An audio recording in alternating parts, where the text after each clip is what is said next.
Ada wajah seperti malaikat. Kok bisa? Kembali lagi di Cornerstone Connection.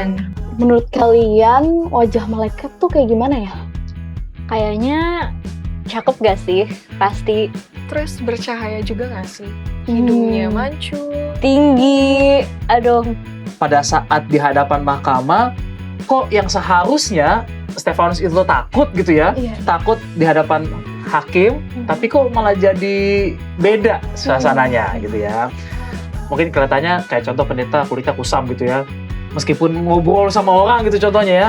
Siapa tahu Tuhan menyelimuti pendeta bukan dari penampilannya gitu, tapi bagaimana menyampaikan kepada orang tersebut. Begitu. tapi pendeta kulitnya gak kusam kok. Oh, makasih, udah itu perumpamaan aja maksudnya. Jenis ya.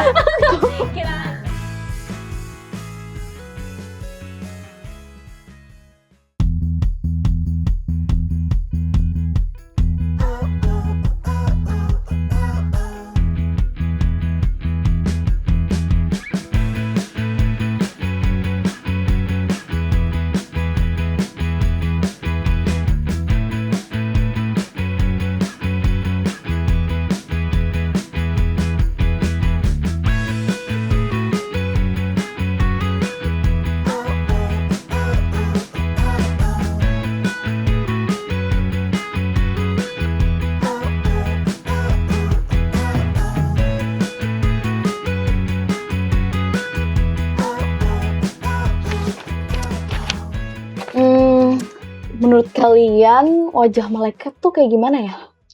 Kayaknya cakep gak sih? Pasti Terus bercahaya juga gak sih? Hidungnya mancung. tinggi. Aduh, Iya keren sih. gak sih? Harusnya Iya ya, tapi emang kalian tahu dari mana? dari film. Ya. Iya. Hah, Di di Kenapa Alkitab. sih Nah, kenapa tiba-tiba nih aku nanya nanya gitu? Iya, itu dia kan. Pasti kan malaikat? kepo kan. Kenapa aku nanya itu? Karena nih aku baca di Alkitab itu ada cerita di mana seseorang itu wajahnya kayak malaikat. Makanya aku kayak, emang gimana ya muka malaikat? Nah, makanya itu supaya kita bisa belajar lebih dalam lagi untuk mengandai-andai muka malaikat gimana, kita akan masuk ke pelajaran kita yang ke-6. Judulnya adalah Martir Kristen Pertama. Nah, sebelum kita mulai, kan kita nggak cuma bertiga dong di sini. Kita Betul. pasti mau bilang juga ke teman-teman. Kita mau bilang apa sih ke mereka, Jenis? Kita bilang kalau kalian yang nggak punya buku Cornerstone Yes. bisa kontak sosmed Hope Channel Indonesia atau komen di bawah sini supaya kalian bisa sama-sama belajar dengan kita menggunakan buku warna ungu ini. Yes. Yes. Tapi buat yang sekarang belum punya, kita bisa baca di Alkitab dalam Kisah Para Rasul 6 ayat 8 sampai 15 dan Kisah Para Rasul 7 ayat 44 sampai 59. Lama Daripada 28 ya. kita berlama-lama lagi, mending kita langsung masuk ke dalam cerita guys. Oke, let's go. Masuk ke dalam cerita, dan Stefanus yang penuh dengan karunia dan kuasa mengadakan mukjizat-mukjizat dan tanda-tanda di antara orang banyak. Tetapi, tampillah beberapa orang dari jemaat Yahudi yang disebut jemaat orang Libertini. Anggota-anggota jemaat itu adalah orang-orang dari Kirene dan dari Alexandria bersama dengan beberapa orang Yahudi dari Kilikia dan dari Asia. Orang-orang itu bersoal jawab dengan Stefanus, tetapi mereka tidak sanggup melawan hikmatnya dan roh yang mendorong dia berbicara. Lalu mereka menghasut beberapa orang untuk mengatakan, kami telah mendengar dia mengucapkan kata-kata hujat terhadap Musa dan Allah. Dengan jalan demikian, mereka mengadakan suatu gerakan di antara orang banyak serta tua-tua dan ahli-ahli Taurat. Mereka menyergap Stefanus, menyeretnya, dan membawanya ke hadapan mahkamah agama.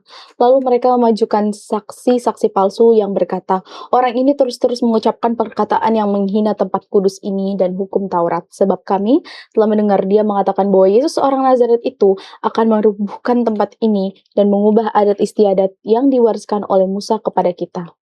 Semua orang yang duduk di dalam sidang mahkamah agama itu menatap Stefanus, lalu mereka melihat muka Stefanus sama seperti muka seorang malaikat. Kemah kesaksian ada pada nenek moyang kita di padang gurun, seperti yang diperintahkan Allah kepada Musa untuk membuatnya menurut contoh yang telah dilihatnya. Kemah itu yang diterima nenek moyang kita dan yang dengan pimpinan Yosua dibawa masuk ke tanah ini, yaitu waktu tanah ini direbut dari bangsa-bangsa lain yang dihalau Allah dari depan nenek moyang kita. Demikianlah sampai pada zaman Daud. Daud telah mendapat kasih karunia di hadapan Allah dan ia memohon supaya ia diperkenankan untuk mendirikan suatu tempat kediaman bagi Allah Yakub. Tetapi Salomo lah yang mendirikan sebuah rumah untuk Allah. Tetapi yang Maha Tinggi tidak diam di dalam apa yang dibuat oleh tangan manusia. Seperti yang dikatakan oleh Nabi, langit adalah tahtaku, dan bumi adalah tumpuan kakiku. Rumah apakah yang akan kamu dirikan bagiku? Demikian firman Tuhan. Tempat apakah yang akan menjadi perhentianku? Bukankah tanganku sendiri yang membuat semuanya ini? Hai orang-orang yang keras kepala dan tidak bersunat hati dan telinga, kamu selalu menentang Roh Kudus sama seperti nenek moyangmu, demikian juga kamu. Siapakah dari nabi-nabi yang tidak dianiaya oleh nenek moyangmu? Bahkan mereka membunuh orang-orang yang lebih dahulu memberitakan tentang kedatangan orang benar yang sekarang telah kamu hianati dan kamu bunuh. Kamu telah menerima hukum Taurat yang disampaikan oleh malaikat-malaikat, akan tetapi kamu tidak menurutinya.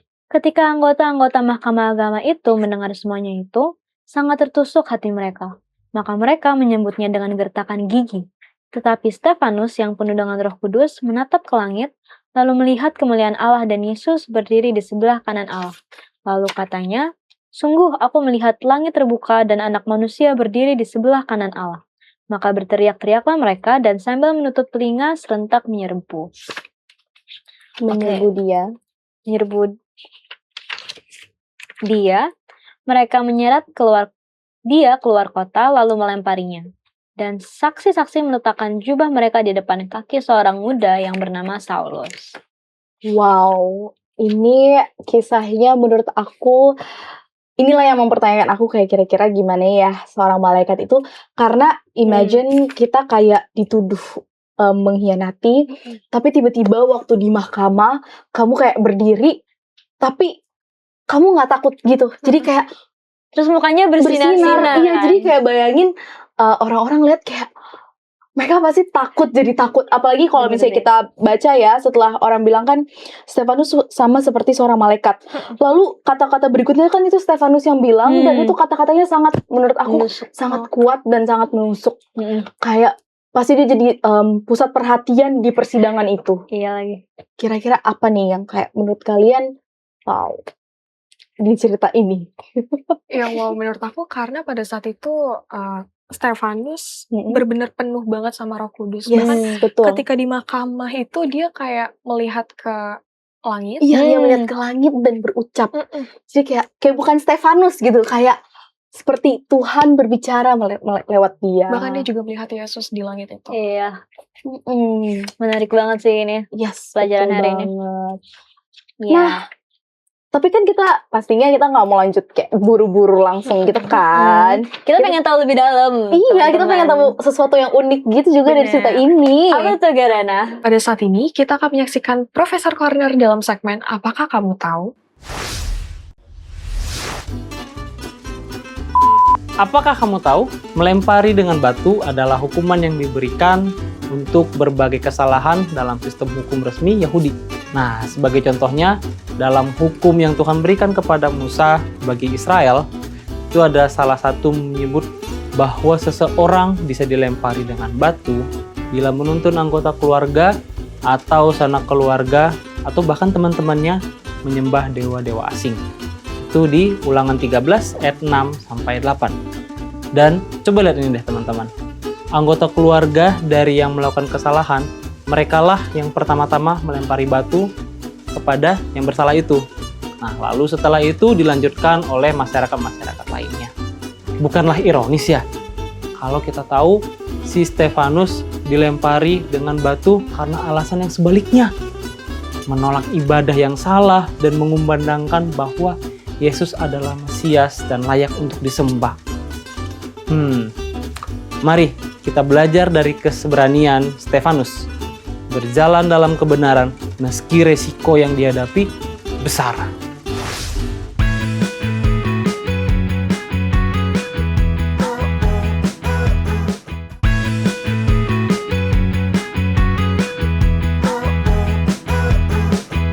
Kembali lagi di Cornerstone Connection. Program ini hadir untuk membimbing kamu mempelajari Alkitab lebih dalam lagi. Dan bersama kita sudah ada the one and only Pendeta Andreas Tambunan.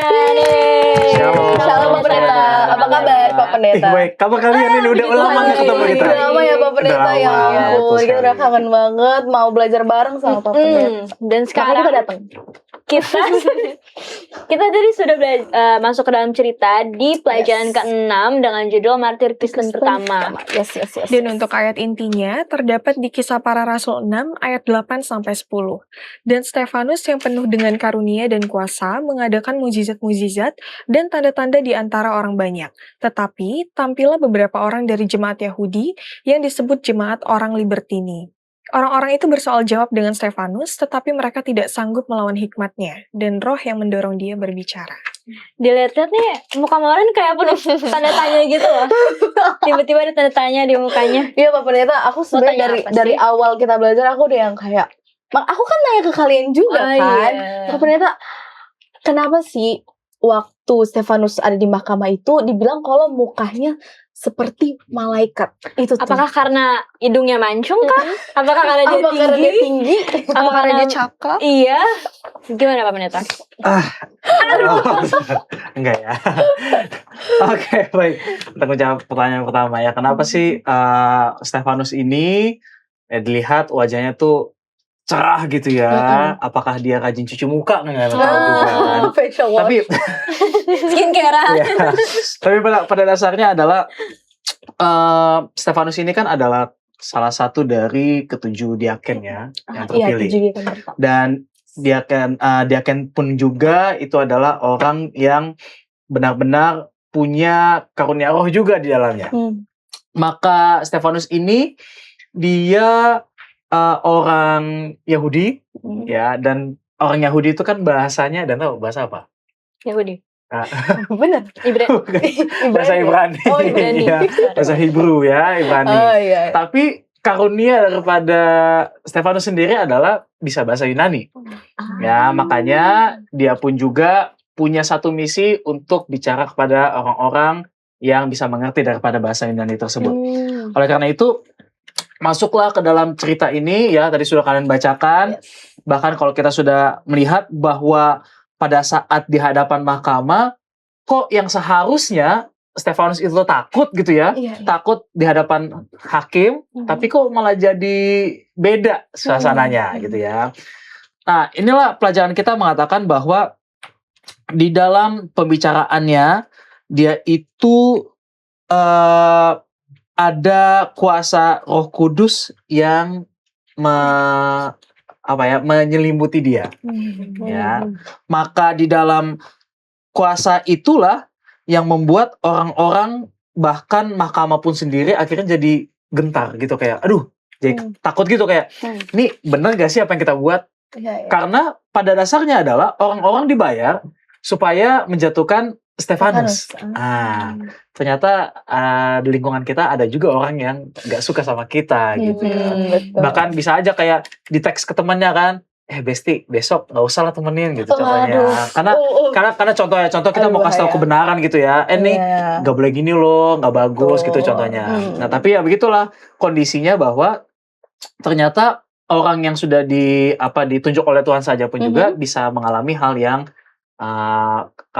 yang dapat mencelakai dirinya gitu. Meskipun kita tahu bahwa ternyata ikut Tuhan pun juga ada cobaan-cobaannya gitu ya. Tapi inilah mengapa bahwa Tuhan pun juga tetap menyertai Stefanus. Yes. Nah, mungkin di kehidupan kita pun juga seperti itu ya. Mungkin kelihatannya kayak contoh pendeta kulitnya kusam gitu ya. Meskipun ngobrol sama orang gitu contohnya ya.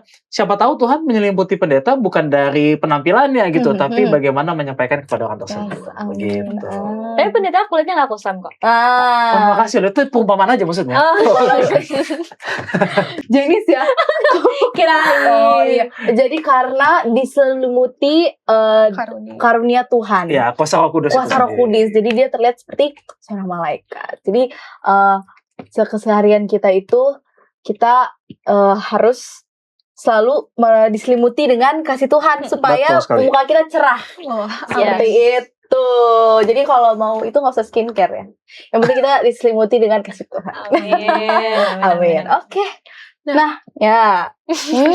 Untuk pertanyaan kedua Hmm. nih pendeta, mengapa orang-orang Yahudi tidak bisa membantah hikmat Stefanus? Ini dia ya. Mm-mm. Kenapa ya? Pendeta juga mau nanya sebenarnya, tapi Iya, belum pernah ketemu kita kan Stefanus bisa- masalahnya. Kita juga nggak bisa jawab, Pak Pendeta. Iya. Pendeta juga belum ketemu Stefanus masalahnya kan, belum pernah nanya-nanya. Tapi pada dasarnya adalah setiap kita harus tahu dulu bahwa Stefanus ini mempunyai iman yang luas. Hmm. Ya, jadi karena iman yang luas, bahkan dia adalah orang yang kalau dalam kutipan-kutipan lainnya gitu ya, adalah orang yang amat saleh. Selain daripada Alkitab, siapa yang saleh? Iman Enggak, siapa karakter Alkitab yang saleh? Sabar. Ayo. Ayub. Ayub, Oh, ya ya, ampun. dan juga ada yang lainnya juga ya. Ada banyak, ada Nah, ada banyak, tapi salah satunya itu. Dan Stefanus pun juga adalah orang yang amat saleh. Yes. Jadi setiap perkataannya, bahkan setiap pembicaraannya yang dia sampaikan, ya orang nggak bisa bantah gitu, karena itu benar. Ya. Bahkan di dalam pelajaran kita pun juga mengatakan bahwa sementara Stefanus mengucapkan tentang kebenaran itu, ya banyak juga orang yang nggak suka sama dia, kayak benci gitu rasanya. Ya, tapi ya tetap bahwa meskipun ada hal-hal yang seperti itu ya, hal-hal yang nggak suka segala macam, kan bisa saja Tuhan menggunakan mereka untuk menutup setiap mulut orang-orang yang akan menyela setiap kebenaran itu. Nah, inilah mengapa orang-orang Yahudi pun juga nggak bisa bantah apa yang menjadi hikmat yang didapatkan oleh Stefanus dapat dibagikan. Sama seperti kita ya, mungkin zaman-zaman ini ya, apalagi para remaja, Cornerstone dimanapun kita berada, bisa saja Tuhan pun juga gunakan kita dengan hikmat yang kita punya, bagikan kepada orang.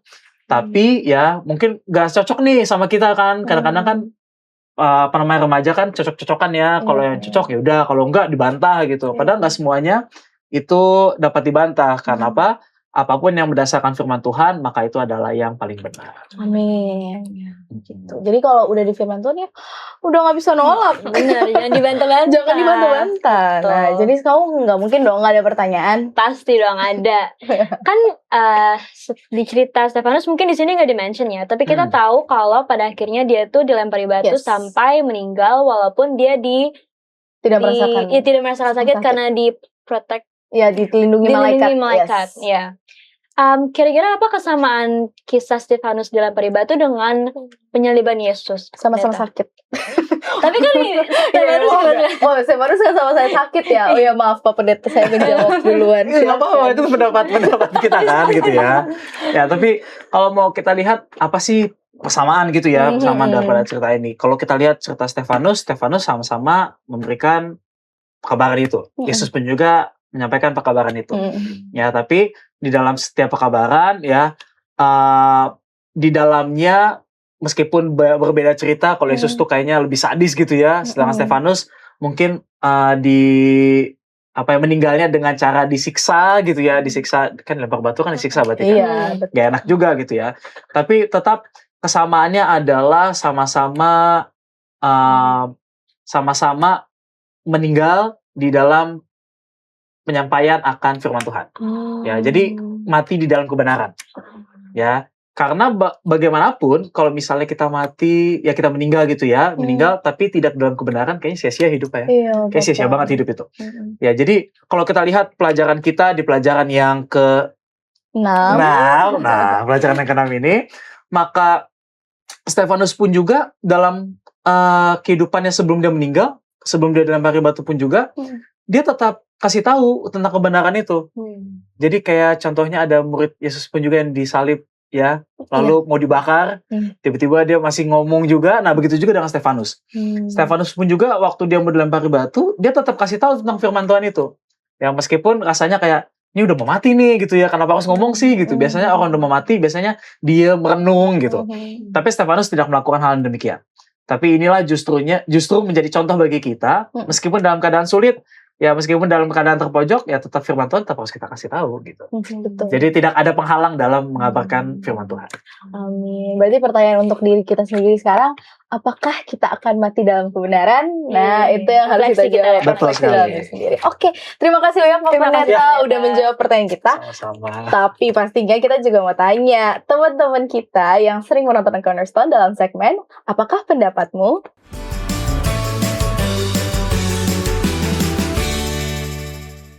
Halo, perkenalkan nama aku Krishana Rosiotang, kelas 11 dari Sekolah Makarios. Halo, nama saya Ben, sekolah di Sekolah Kristen Makarios, kelas 11. Halo, nama saya Clary Arnold Siombing, kelas 11 dari Sekolah SMA Makarios. Halo, nama saya King David Lika Ulusan, saya kelas 11. Saya dari Sekolah SMA Kristen Makarios.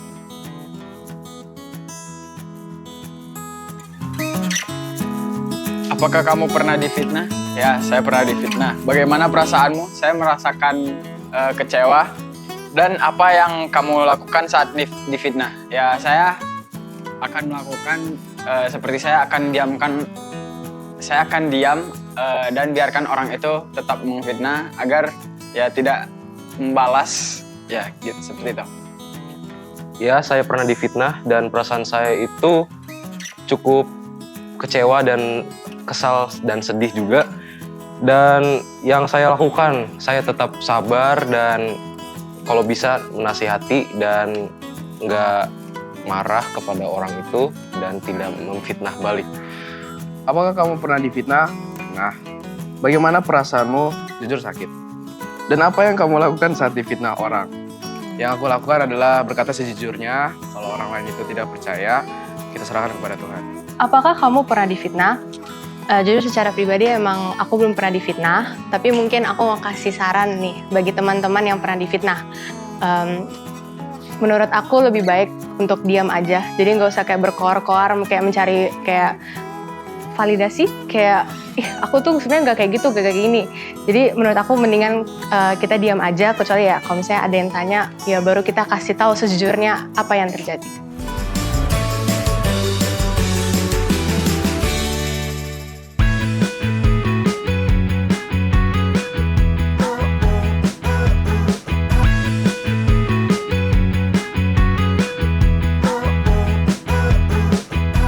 Kembali lagi di Cornerstone Connection. Nah, kita udah dengar tadi Yes. respon dari teman-teman, mereka pernah difitnah apa enggak. Aku juga pengen bertanya hal yang sama ke kalian. Kira-kira kalian juga pernah difitnah gak sih, guys? Pasti pernah lah. Wah, pasti pernah. Enggak pasti lah, tapi maksudnya fitnah-fitnah kecil. Kayak contoh kamu colek teman kamu, terus kamu nuduh orang lain, atau kayak kamu dituduh nyolek orang, itu kan fitnah-fitnah kecil. Kecil-kecil membukit ya. Nah, perasaannya sedih gak sih kalau misalnya difitnah? Pasti. Dan apa respon kamu? Contoh, itu kalau kamu belum pernah, kalau kamu difitnah tiba-tiba, kamu ngapain? Berdoa sih. Luar Itu biasa. jawaban yang sangat orang nanti-nantikan. Puji Tuhan. Bagus, Puji harus Tuhan. berdoa. Kalau aku jawab ya, kamu juga jawab, kalau Peneta juga jawab. Kalau aku difitnah nih contoh, aku sih bakal marah banget. Pasti dalam hati kayak aduh nggak terima, dan pasti pengen yang kayak klarifikasi gitu, video buat video. Saya izin saya Maurenta tidak pernah melakukan itu gitu kan. Cuman kadang kan ada ya Pak Pendeta posisi kayak kita nggak bisa klarifikasi gitu kan. Jadi kalau aku sih ya berdoa dan juga curhat sih ke teman kayak gitu-gitu yang mungkin bisa kayak ya udah nggak apa-apa. Kalau kamu gimana?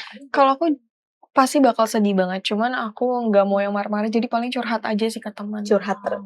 Nah, Pak Pendeta, Kalau pendeta difitnah, pendeta diam aja. Pengen makan. stres apa? Coping mechanism ya Iya, cari. jadi supaya nggak apa namanya tidak salah dalam bertindak, ya udahlah dibawa makan aja gitu. Ya kadang memang kalau udah sakit hatinya suka bertindaknya tidak Ya, gegabah. gegabah betul. Betul. Nah, kita udah nggak kerasa ya, kita seru banget belajar bareng Pak Pendeta hari ini. Tapi kita harus menutup Oh no, pelajaran kita dan kita mengakhiri. mau minta Pak Pendeta untuk memberikan kesimpulan kepada teman-teman yang menonton. Oke, baik. Satu kesimpulan pelajaran di pelajaran yang Keenam, dengan judul Martir Kristen pertama. Martir Kristen pertama adalah satu pelajaran yang mengingatkan kepada kita bahwa di dalam pelayanan Kristus kita tidak boleh setengah-setengah terjun di dalamnya. Karena apa yang dilakukan, apa yang dialami oleh Stefanus merupakan salah satu pengalaman kerohanian yang cukup mendalam bagi kita sebagai remaja Cornerstone dimanapun kita berada. Mungkin bisa saja kita difitnah, ya, bahwa kita mengatakan kebenaran, tapi orang merasa bahwa hal tersebut adalah hal yang mustahil ataupun hal yang tidak akan terjadi. Tapi ingat bahwa apapun yang kita lakukan, tujuannya tetap hanya kepada Tuhan. Kadang-kadang kita merasa muda, akhirnya rendah diri gitu jadinya, karena sudah diomongin dan hal-hal yang demikian rupa. Tapi nggak perlu takut, teman-teman Cornerstone dimanapun kita berada, bahwa sama seperti Stefanus pun juga berusaha sampai di akhir kehidupannya, maka kita pun juga harus berusaha sampai di akhir kehidupan kita, karena tujuan kita adalah sama-sama untuk masuk ke dalam kerajaan surga. Amin. Karena kita udah di penghujung pelajaran kita mau minta pendeta untuk mendoakan kita yang di studio dan juga teman-teman yang di rumah. Oke, boleh. Kita tunduk kepala, kita bersatu dalam doa. Tuhan Allah Bapa kami yang bertata dalam kerajaan sorga, terima kasih banyak untuk segala penyertaan Tuhan, bahkan di pelajaran yang telah kami pelajari pada saat ini.